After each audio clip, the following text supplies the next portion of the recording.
Your panel is almost bigger than mine.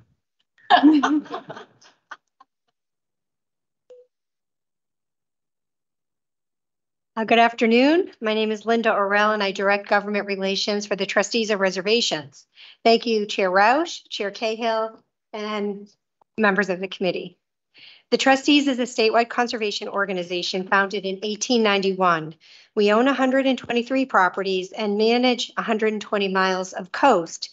We restore wetlands and protect communities from climate impacts, especially flooding, which is what I want to testify about today. We are testifying in support of S557 and H876 companion bills that would create a commission to determine if voluntary property buyouts is feasible in Massachusetts. We think it is. And S559, filed by Senator Pacheco, that he mentioned earlier, that would require the state to create a statewide property buyout program. As you know, climate change is causing sea level rise and more frequent rainfall and intense storms. Over 160,000 homes are currently at risk of flooding. By 2050, nearly 50,000 Massachusetts homes will be flooded on a regular basis, resulting in at least $300 million in financial losses every year. Again, that's $300 million every year. We support these bills as a critical first step in addressing chronic flooding of homes through these property buyouts. Buyouts are a proven, sustainable climate adaptation strategy involving both tenants and interested property owners looking to move or sell their homes and relocate to safer ground. When done right, and that's important, when done right, buyouts can promote equitable outcomes while playing a critical role in flood mitigation efforts. Buyouts permanently remove flood risk, prevent future damage, keep residents and first responders safe, and protect entire neighborhoods. Pre-disaster buyout projects are relatively affordable when compared to the long-term costs associated with rebuilding and repairing homes and other critical infrastructure. These projects can provide widespread public benefits when wetlands are restored to natural conditions and designed to buffer communities from climate impacts over the long term. This legislature already authorized $50 million in bond funding for voluntary buyouts in the last two environmental bonds in 2014 and 2018, though that funding has not yet been spent. We are concerned, this panel and all of our partners, about the state depending on federal funding to address buyouts after the fact. FEMA and other federal buyout programs are woefully underfunded and inequitably applied. FEMA programs do not prioritize EJ communities, for example, and as others on the panel will explain today, the federal buyout process is slow, limited, and difficult to access. It can take up to a decade to complete one FEMA project. I'm going to hand over the reins now, and thank you for the opportunity to testify. Thank you. Thank you. Good afternoon, Chair Cahill, Chair Roush, and honorable members of the committee. And thank you for the opportunity to speak in support of S559, H876, and S557. My name is Martin Pillsbury. I'm the Director of Environmental Planning at the Metropolitan Area Planning Council. MAPC is the regional planning agency for 101 cities and towns in the greater Boston area. And we work with these kinds of natural hazard issues all the time. In fact, we have prepared natural hazards mitigation plans under the FEMA program for 90 of our 101 communities over the last 20 years. And without exception, flooding is the top hazard that's identified in these multi-hazard plans across our region. Many properties along our rivers and coastlines are already threatened during heavy rains and coastal storm events. MAPC just, in fact, in the last week, issued a new report on inland flooding, titled appropriately, Water Everywhere. And one of the key findings here is that the intensity of rainstorms has increased by over 74% since about 1901. And that the intense rainfall that we get basically is about 55% more precipitation in a heavy storm now than it was in mid-20th century. So these storms are just dumping more water each time they come, and we're getting them more frequently.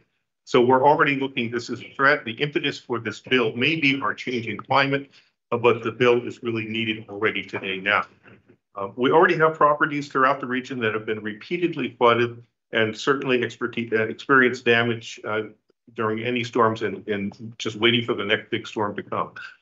These properties put residents and municipal staff at risk, and the towns and cities are facing challenges in maintaining infrastructure, roadways, and municipal services. The reality is that we're really just waiting for the next Hurricane Sandy, perfect storm, or blizzard of 78, nor'easters of that sort. When that happens, we already know that many properties will be severely damaged or destroyed. We've learned from the blizzard of 78 that many property owners at that time whose homes had been destroyed were initially eager to take buyouts. However, as the FEMA process dragged on, many of those chose instead to accept more readily available flood insurance funds to rebuild in the same vulnerable location. So purchasing properties under the FEMA program can take 5 or more years, whereas the flood insurance funds are usually available within months. A state program designed to assist residents who wish to relocate is urgently needed in order to help those living in our most vulnerable locations. The proposals before you today include supports for residents that don't exist in federal programs, including, for example, a pre-approval program that allows residents to stay in their homes until a triggering event occurs. Thank you. Dear Chairs Roush, Cahill, and esteemed members of this committee, my name is Sue Smith, and I'm the policy advocate with the Charles River Watershed Association, CRWA. Along with my fellow panelists, I'd like to thank you for the opportunity to provide testimony today in support of the Flood Risk Protection Program Study Commission Bill H876 and S557, as well as the Flood Risk Protection Program itself, S559. When discussing flood programs like this one, the conversation may naturally flow towards coastal flooding. However, results from CRWA's Charles River Flood Model, CRFM, demonstrate that riverine communities in Massachusetts need a flood risk protection program every bit as much as their coastal counterparts. The CRFM is a watershed-scale computer simulation developed by CRWA in cooperation with 20 cities and towns with the expertise of my esteemed co-panelist, Dr. Ghosh. It shows how increased precipitation and inland flooding will affect our communities and provides CRWA and our partners with valuable insight into current and future flood conditions. Furthermore, it helps us identify solutions and projects that will mitigate future flood impacts from severe storms. And as you've heard today, severe storms will only become more frequent. By 2050, we may have as many as 17 days with over an inch of rain. A few extra inches of rain in our watershed can lead to the Charles River's volume increasing by millions of gallons. An event that significantly decreases the health of our river. And in a highly developed watershed such as our own, home to over 1 million people, that leaves homes, businesses, critical infrastructure, and more at risk of significant flood damage. Currently, a 10-year storm with 10% chance of happening annually will flood approximately 7,660 acres of our watershed. That same storm will flood an additional 3,000 acres in 2070. For towns like Newton, Waltham, and Needham, this means that areas that were once safe in 2070 will be submerged. The CRFM takes climate projections into account and predicts the impacts of increasingly severe weather, providing valuable information to local decision makers who are making land use and development decisions today that will have impacts well into the future. While the CRFM and its conclusions may be specific to our watershed, its value is not. There is no reason to expect that other Massachusetts watersheds will not face similar threats from inland flooding. No reason to think that infrastructure in those cities and towns will not be harmed, that numerous homes will not be subjected to regular flooding as climate change creates a new normal for our communities. This bill offers a path forward for all Massachusetts communities, both riverine and coastal.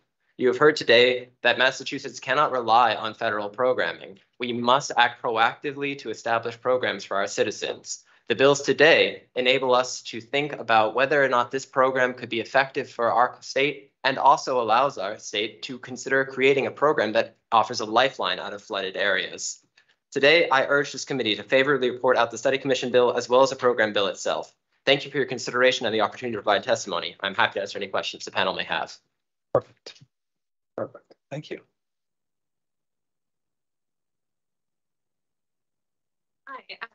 Hi, Chair Roush, Chair Cahill, members of the committee. My name is Tara. I'm a policy fellow with the Nature Conservancy. The Nature Conservancy is a global conservation organization whose mission is to conserve the lands and waters on which all life depends.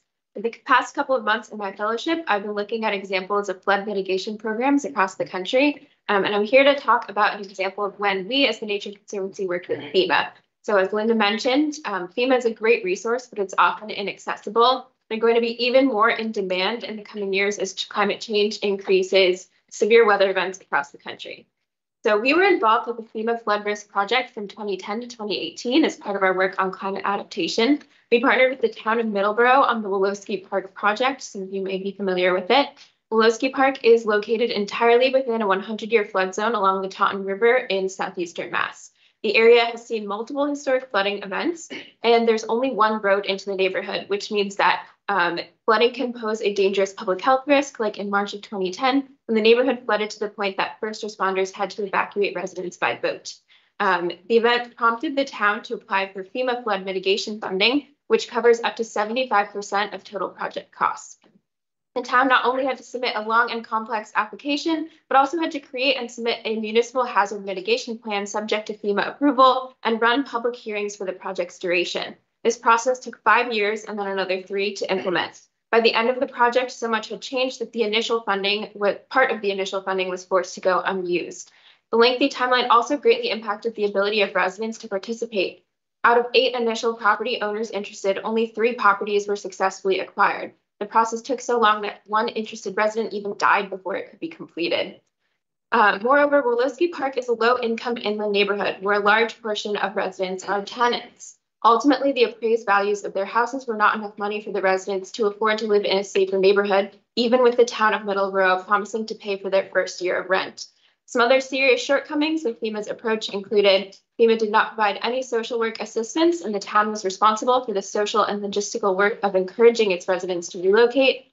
FEMA did not provide any funding for the parcels to be returned to natural ecosystems or managed conservation land. Having a state-funded flood risk protection program would create a more user-friendly process with the hope that the time between disaster and resolution could be reduced or even eliminated through pre-disaster work. A tailor-made program with staff who have a more personal understanding of Massachusetts would promote a more holistic, supportive approach. Therefore, we urge the committee to provide a favorable report on these bills. Thank you for your time and consideration.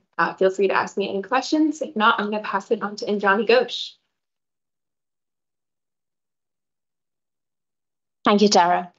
Good afternoon, Chair Roche, Chair Cahill, and members of the committee. My name is Indrani Ghosh. I am a PhD in Environmental and Water Resources Engineering, and I lead the climate resiliency practice at Weston & Sampson. I am here today on behalf of the American Council of Engineering Companies of Massachusetts, a business association of engineering firms. Along with my fellow panelists, I thank you for the opportunity to testify in favor of the Flood Risk Protection Program Study Commission Bill H876 and S557, an act to create a commission to determine the feasibility of voluntary acquisition of flood risk properties and structures. This bill supports the voluntary acquisition of flood risk properties, and I'm here to stress that these acquisitions will not be made without ample due diligence, study, and evaluation. The Commonwealth of Massachusetts has invested millions of dollars and is a national leader in climate resiliency evaluation and design projects. To this end, the state has developed numerous resources that are publicly available to all parties, public and private, to evaluate climate impacts on the built and the natural environment. The resources have been developed by extensive collaboration between state agencies, local governments, private entities, and leading climate professionals to assess that the potential buyout of properties is well-informed and feasible options have been evaluated. Some of these resources include the following: the Climate Resilience Design Standards and Guidance championed by the Resilient Massachusetts Action Team, RMAT, the state's Climate Change Assessment 2.0 and the 2018 State Hazard Mitigation and Climate Adaptation Plan, SHMCAP, the Municipal Vulnerability Preparedness MVP program, and associated MVP-funded projects that have been conducted by almost all of Massachusetts communities over the last 6 years. The Massachusetts Coast Flood Risk Model to better understand coastal flood risks from current and future extreme events.